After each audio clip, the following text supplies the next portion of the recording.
नमस्कार। आज का जो टॉपिक है वीडियो का ये है हमारा कि जो लास्ट फेज़ है एआईपीटी का, इसमें कैसे पढ़ा जाए, यानी स्टडी प्लानिंग कैसे हो, कितने आवर्स की पढ़ाई हो, रिवीजन कैसे करें, रिवीजन करे कि नहीं करे अभी, या फिर न्यू टॉपिक्स का पढ़े। ये सभी आज के वीडियो में हम डिस्कस करेंगे, ठीक है। तो अभी जो जितने भी क्वेश्चंस मुझे व्हाट्सएप पे आते हैं उसी को मैंने इस वीडियो में इंक्लूड किया है, ताकि आपके वही फ्रिक्वेंटली आस्क्ड क्वेश्चन इसमें कवर हो जाए।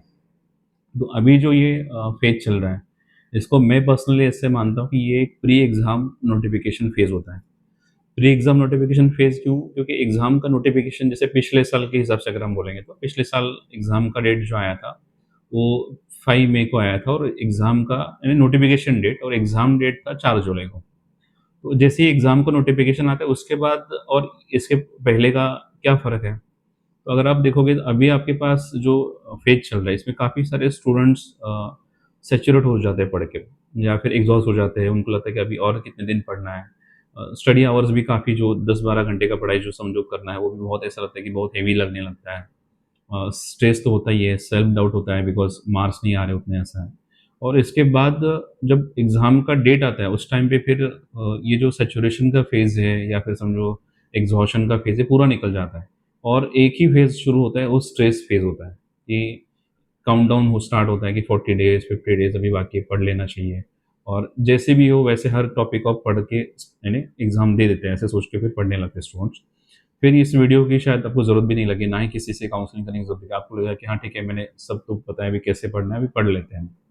लेकिन अभी जो फेज़ है, जिसमें स्टूडेंट को जब तक डेट नहीं आता तब तक स्टूडेंट काफ़ी डिस्ट्रैक्टेड रहता है। हर एक छोटे-छोटे मूड उसके स्विंग होने के कारण उसके डेज़ वेस्ट हो जाते हैं। कभी-कभी समझो उतनी पढ़ाई हो नहीं पाती, सैचुरेशन ज़्यादा होता है, एग्ज़ॉशन बहुत ज़्यादा हो जाता है, यानी थक जाता है इन शॉर्ट स्टूडेंट।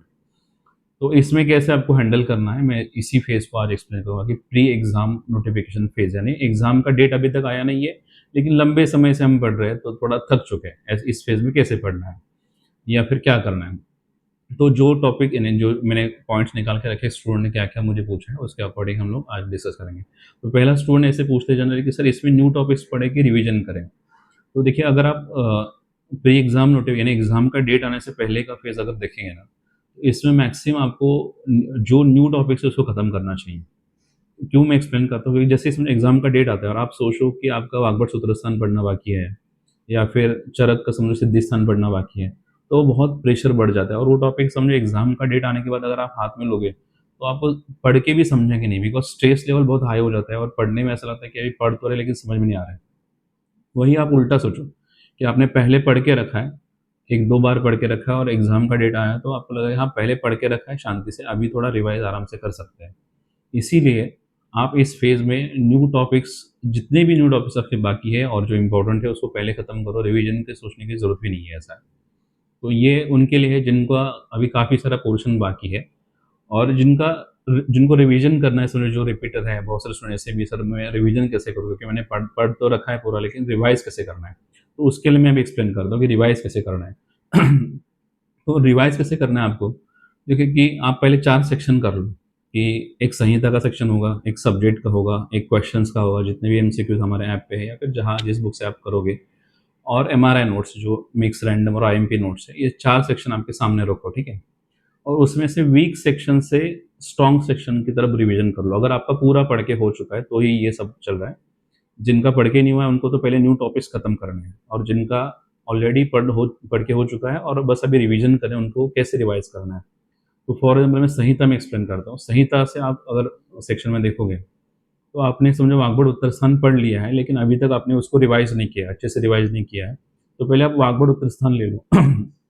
क्योंकि जब एग्ज़ाम का डेट आएगा तब आप चरक उत्तरस्थान पे जा सकते हो या फिर चरक चिकित्सा पे जा सकते हो, लेकिन अभी वाग्भट उत्तरस्थान अभी पढ़ने का, यानी वाग्भट उत्तरस्थान पढ़ने का अभी समय है।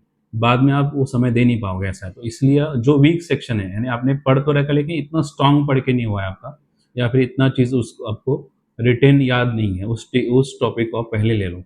वो भले संहिता में हो, सब्जेक्ट में हो, या फिर एमआरआई नोट्स में हो, या फिर एमसीक्यूज़ हो। कि समझो एमसीक्यूज़ आपने कोई समझो पुराने मेजर टेस्ट के क्वेश्चन सॉल्व नहीं किए होंगे, तो वो कर लो। एमआरआई नोट्स में कोई टॉपिक्स में रैंडम नोट्स का कोई बाकी होगा, आपका 30 नंबर का रैंडम नोट्स बाकी है, वो पढ़ के नहीं हुआ, तो कर लो वो सब। या फिर पढ़ के हुआ है लेकिन उतना स्ट्रांगली रिवाइज़ नहीं है, तो वो कर लो।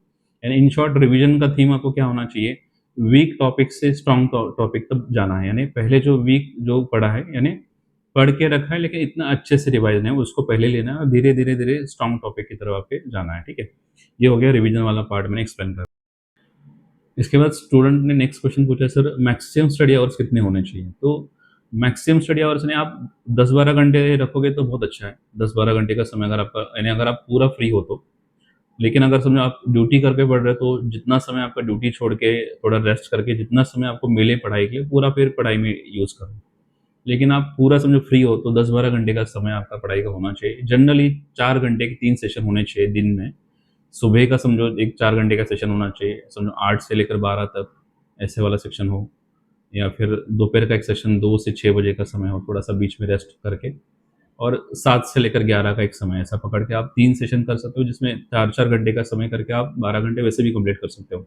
तो इतने स्टडी आवर्स होने चाहिए इस फ़ेज़ में जो लास्ट फ़ेज़ है, 10-12 घंटे का समय। इससे इतना अगर आप डेली करोगे, एक आध दूसरा दिन समझो हफ्ते का आपका वेस्ट भी जाएगा, तो आप आराम से अच्छे से कवर कर सकते हो। तो इतने स्टडी आवर्स हो तो अच्छे हैं। समझो अगर आप ड्यूटी करके पढ़ाई कर रहे हो, सिविल ड्यूटी है, पीएससी की ड्यूटी है, तो आप ये मान के चलो कि जितना भी समय आपको मिल रहा है, वो सब पढ़ाई में डालना है। बिकॉज़ क्या होता है कि एक 2-3 क्वेश्चन्स भी आपके समझो गलत हो गए, ये कम पढ़ाई के कारण, तो आपकी रैंक कहीं की कहीं पीछे निकल जाती है। तो इसलिए इस लास्ट फ़ेज़ में जहाँ समय मिले उतना पढ़ लो। अगर आप ड्यूटी के साथ पढ़ रहे हो, यानी कुछ काम करके पढ़ाई कर रहे हो, और अगर फ्री हो तो फिर 3 सेशन कर लो 4-4 घंटे के, थोड़ा रेस्ट करके।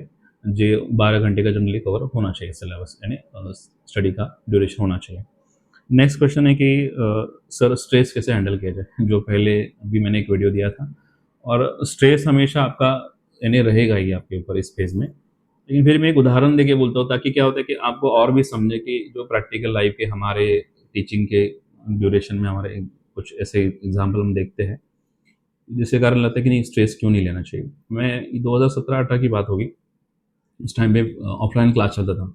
मुंबई और पुणे दोनों जगह पे हम लेते थे, तो उसमें पुणे का क्लास होता था, उसमें एक जब क्लास खत्म होता था तो स्टूडेंट जनरली मुझे मिलने के लिए आते थे, सर मुझे इतने मार्क्स आ रहे हैं तो फिर कैसे करना चाहिए? तो उसमें एक लड़का था धैर्यशील पाटिल करके। तो धैर्यशील पटेल अभी वो प्रैक्टिस करता है कराड़ में, महाराष्ट्र में। तो उस टाइम वो जैसे लेक्चर खत्म हुआ तो उस मैंने उसके मार्क्स देखे तो 50 मार्क्स थे, क्योंकि उस टाइम पे ये 400 मार्क्स वाला नहीं था, 100 मार्क्स वाला पेपर होता था। हर एक क्वेश्चन के 1 मार्क्स थे और 0.25 उसका नेगेटिव मार्क्स था। तो 100 में उसे 50 मार्क्स आते थे, और बाकी स्टूडेंट जो क्लास में थे उससे जो आगे के रैंक के देखेंगे तो टॉपर समझो 97, 98, कभी-कभी उसके नीचे अगर देखें बहुत सारे स्टूडेंट थे जो पुणे के ब्रांच में, मुंबई के ब्रांच में से बहुत सारे स्टूडेंट्स के सामने रहते थे। तो वो सोचता था कि अभी वो तो ओपन कैटेगरी का स्टूडेंट था, क्योंकि उसका नाम धैर्यशील पाटिल था और वो ओपन कैटेगरी का स्टूडेंट था। तो उसे लगता था कि मुझे ओपन कैटेगरी में और अच्छे मार्क्स चाहिए और मेरे मार्क्स अभी क्लास में 50 मार्क्स ही आ रहे हैं। तो मैं उसको बोलता था कि अभी मार्क्स के बारे में मत सोचो, बस जो है पढ़ते रहो बस। अभी कैसे ये सलाह बहुत ऊपर सुपरफिशियल लगता है, ऐसा लगता है कि सर से बात करेंगे, बस सर ने भी क्या सलाह दी कि बस मार्क्स इतने आ रहे तो बस पढ़ते रहो, मार्क्स के बारे में सोचो मत। ये तो हमें भी पता है मार्क्स के बारे में नहीं सोचना है, उसमें क्या नया ऐसा है। लेकिन फिर भी वो करता रहा। जैसे अभी देखो उसके बारे में कैसे हुआ, तो फिर वो पढ़ते रहने के बाद फिर जब पूरा साल खत्म हुआ और उसका रिजल्ट आया और बाकी स्टूडेंट का भी रिजल्ट आया, तो इसका काफ़ी अच्छे नंबर थे। अभी मुझे मार्क्स याद नहीं है, उसके रैंक भी मुझे याद नहीं रही, लेकिन उसको इसका जेईसी नांदेड़ का सीट मिला था, गवर्नमेंट सीट। और बाकी स्टूडेंट जो बहुत अच्छा परफॉर्म कर रहे थे, बीच में उन्होंने स्टडी थोड़ा कम कर दिया था, किसी ने छोड़ भी दिया था, तो उनके रैंक नीचे आ चुके थे। तो कंसिस्टेंसी का कितना ज़्यादा खेल है देखिए इसमें। स्टूडेंट की रैंक अच्छी आ गई फाइनल एग्जाम में, उसको गवर्नमेंट सीट भी मिल गया, जो पहले बहुत एवरेज परफॉर्म करता था।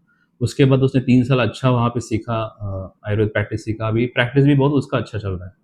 नियरली 2.5-3 लाख का कलेक्शन वो महीने में ही कर लेता है, ऐसा है। यानी अभी इतना सब नहीं बोलना चाहिए, लेकिन फिर भी मैं इसलिए बोल रहा था कि देखिए कि एवरेज स्टूडेंट जो स्ट्रेस ले रहा है पढ़ाई में, वो कहाँ से कहाँ तक जाता है, अगर कंसिस्टेंट रहा तो अपनी पढ़ाई में, और बहुत ज़्यादा आउटपुट के बारे में नहीं सोचा तो क्या हो सकता है ऐसा। तो ये एक स्टोरी आप हमेशा याद रखोगे। ऐसे बहुत सारे स्टोरीज रहते हैं स्टूडेंट के। तो एक जो मेरे आँखों के सामने हुआ इसलिए मैं बोल रहा हूँ, क्योंकि अभी ऑनलाइन क्लास में स्टूडेंट डायरेक्टली मिलते नहीं। ऑफलाइन में जब मिलते थे तो वो छोटी-छोटी चीज़ें, हर चीज़ मैं याद रखता था कि स्टूडेंट कैसे बात, यानी उनका क्या नंबर था, कैसे मिले, कहाँ मिले ऐसे। तो ये एक ऐसी स्टोरी है जो आप हमेशा याद रख सकते हैं। ऐसे बहुत सारे स्टोरीज़ होते रहते हैं हर साल। शायद आपका भी ऐसे हो सके कि क्लास में समझो अभी मार्क्स आपके कम हैं, लेकिन आगे जाके आपके मार्क्स काफ़ी अच्छे आ सकते हैं। तो स्ट्रेस इसलिए नहीं लेना चाहिए बिकॉज़ बहुत ज़्यादा सोच के कुछ होता नहीं है। हमारे हाथ में जो जो मैंने बहुत बार बोला कि आपके हाथ में जो कंट्रोल करने वाली चीज़ है उसके ऊपर सोचो, ज़्यादा दूसरा सोचना ही नहीं है ऐसा। देन नेक्स्ट है कि टेस्ट सर देने का मन नहीं करता, स्टूडेंट ने ये बोला है कि टेस्ट देने का मन नहीं करता क्योंकि मार्क्स नहीं आते, पढ़ के भी उतना सिलेबस होता नहीं हमारा, तो टेस्ट देने का मन नहीं करता। देखिए, मैं इतने साल का मेरा अनुभव है ना, तो अब अगर देखे होंगे तो हम लोग बहुत टेस्ट क्यों देते हैं, जैसे सरप्राइज टेस्ट हमने 87 टेस्ट हमने कुछ अभी तक दिए हैं। और एज़ कम्पेयर टू आप देखेंगे ना, लेक्चर से ज़्यादा हम लोग बहुत ज़्यादा टेस्ट के ऊपर क्यों फोकस करते हैं। लेक्चर तो हमने अपलोड कर दिए काफ़ी सारा, लेकिन लेक्चर से ज़्यादा हम लोग अभी टेस्ट में हमेशा क्यों आपको बोलते हैं ये टेस्ट सॉल्व कर लो। इसका कारण ही वही है कि एक सरप्राइज टेस्ट हो या फिर समझो एक मेजर टेस्ट हो, मेजर टेस्ट तो बहुत मायने करता है।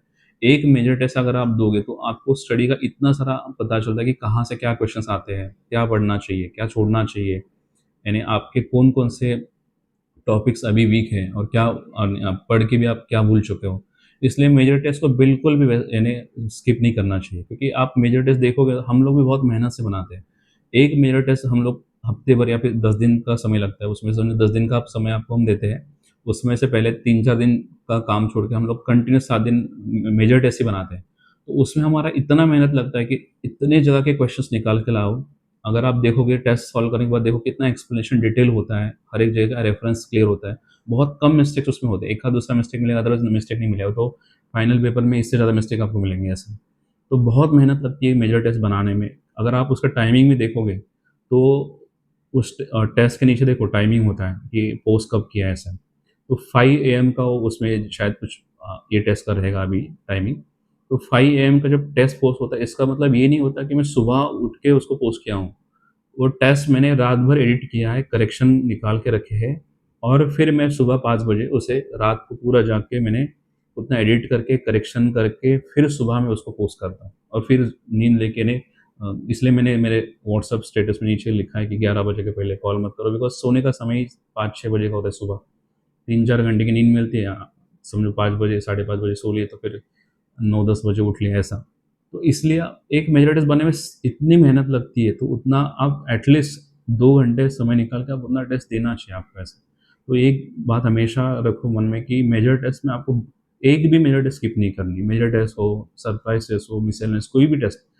तो बीच में मैंने एक रील देखा था इंस्टाग्राम पे कि टेस्ट यानी भगवान का प्रसाद है, जहाँ मिले वो ले लो और हर टेस्ट देना है।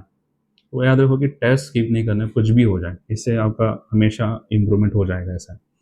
तो ये आज के कुछ टॉपिक थे हमने इस वीडियो में कवर किए थे कि प्री एग्ज़ाम हमारा जो अभी एग्ज़ाम नोटिफिकेशन वाला फेज़ है, इसमें कैसे पढ़ा जाए, क्या पढ़ा जाए, कितने आवर स्टडी हो। और एक स्टूडेंट ने मुझे पूछा है कि क्या चीज़ अवॉइड करें, यानी कौन सी चीज़ अवॉइड करें। तो मैं इस फेज़ में बोलूँगा कि सबसे इम्पोर्टेंट आपको एक ही चीज़ अवॉइड करनी है कि ओवर थिंकिंग ना करें। ओवर थिंकिंग यानी क्या कि मैं पढ़ रहा हूँ, मेरे मार्क्स कितने आएँगे, मुझे सीट मिलेगी कि नहीं मिलेगी, कौन सी सीट मिलेगी, कोई टेंशन लेने की ज़रूरत नहीं है। इसका कारण मैं बोलता हूँ कि बहुत सारे स्टूडेंट ऐसे जिनके रैंक अच्छे नहीं आते, फिर भी उनका आगे के बहुत अच्छा हो जाता है, यानी प्रैक्टिस हो, समझो पैसा कमाना हो, सब कुछ हो जाता है। मेरे पास एक स्टूडेंट था, अक्षय करके, अभी उसका सरनेम मुझे नहीं याद आ रहा है, लेकिन अक्षय करके था, बहुत एवरेज था।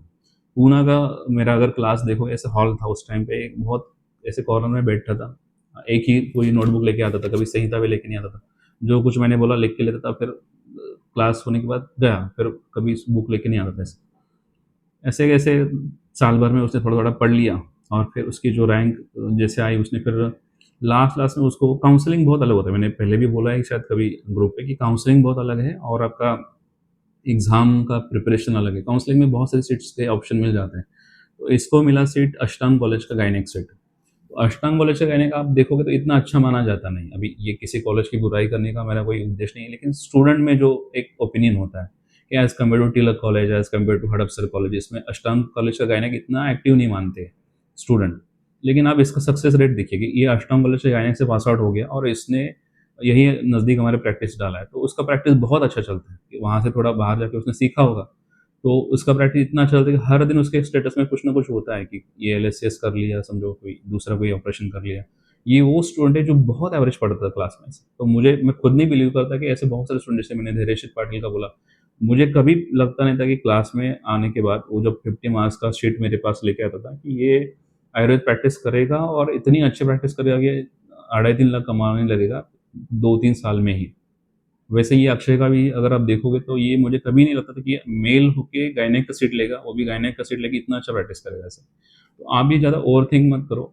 हर हर दिन बस पढ़ते रहना है, ज़्यादा सोचना ही नहीं। और बिलीव रखो कि ऐसे बहुत सारे ऑप्शंस आपको मिल जाएँगे काउंसलिंग में, आप सोचोगे नहीं इतनी अच्छी सीट आपको कभी-कभी ऐसे ही मिल जाएगी। क्योंकि बहुत सारे ऐसे राउंड में होते हैं जहाँ कुछ कोई सीट छोड़ देता है, आपको मिल जाती है। और समझो कुछ एवरेज भी मिल गया तो भी आप बाद में सीख सकते हो, अच्छे से करियर कर सकते हो। बस आज का ये जो एग्ज़ाम का जो 3-4 महीने का समय हो या फिर 5-6 महीने का जो भी समय आपके पास बाकी हो, बस शांति से पढ़ते रहो। और जितना भी ग्रुप में मैं दे रहा हूँ उसको बस फ़ॉलो कर लो, बाकी कुछ सोचना नहीं है, ठीक है? तो यहाँ पे हम इस वीडियो को स्टॉप करते हैं। इस एज़ यूजुअल जैसे मैं बोल रहा हूँ, वीडियो के नीचे आप कमेंट कर लो, जो भी आपको लगे कि हाँ सर ये सही लग रहा है ऐसे। क्योंकि इससे मुझे भी मोटिवेशन मिलता है। क्या होता है ना कि आपको लगता होगा कि स्टूडेंट को मोटिवेशन की ज़रूरत है। बहुत बार हम लोगों को भी मोटिवेशन की ज़रूरत होती है। एक स्टूडेंट ने आज सुबह मुझे कॉल किया था। वो बोला कि सर काश्यप के आपने नोट्स दिए हैं ना, वो बहुत अच्छे अपडेट होके हम लोगों को टेंशन था, आपने अपडेट कर दिया। चरित्रसार चौथे अध्याय का एक्स्ट्रा पॉइंट आपने दे दिया, बहुत अच्छा लगा। और बहुत सारे सरप्राइज़ टेस्ट का इतना फ़ायदा होता है। आप बिलीव नहीं करोगे, उसके एक कॉम्प्लीमेंट से मेरा पूरा दिन बन जाता है ऐसे। क्योंकि आपको लगता होगा कि आपको मोटिवेशन की ज़रूरत है, सबसे ज़्यादा मोटिवेशन हम लोगों को भी ज़रूरत होती है, बिकॉज़ स्टूडेंट के एक कॉम्प्लीमेंट से, एक अच्छा बोलने से एक टीचर का दिन बन जाता है। और उसे लगता है कि नहीं मुझे यही ज़रूरत है, क्योंकि हम लोग बहुत पीछे काम करते रहते हैं। आप सोचोगे नहीं, इतना हेक्टिक डे होता है, पूरा डे नाइट ऐसा है कि सोने का तो लेट, हर दिन का समय 4-5 बजे लेट नाइट होता है। तो अगर कोई ऐसे स्टूडेंट बोले तो बहुत अच्छा लगता है। तो आप इस वीडियो के भी नीचे आप ज़रूर कमेंट करो, ज़रूर शेयर करो, आपके फीलिंग शेयर करो, आपके जो भी क्वेरीज़ है शेयर करो। हम लोग ऐसे वीडियो बनाते रहेंगे और बिल्कुल टेंशन नहीं लेना है, जो भी है पढ़ते रहना है। मैंने जैसे बोला कि कम भी मार्क्स आएँगे तो भी आपके पास काउंसलिंग में बहुत सारे ऑप्शंस रहेंगे, जो हम हमारे अनुभव से आपके साथ आगे सजेस्ट करते रहेंगे, ठीक है? तो इससे यहाँ पे रोक देते हैं।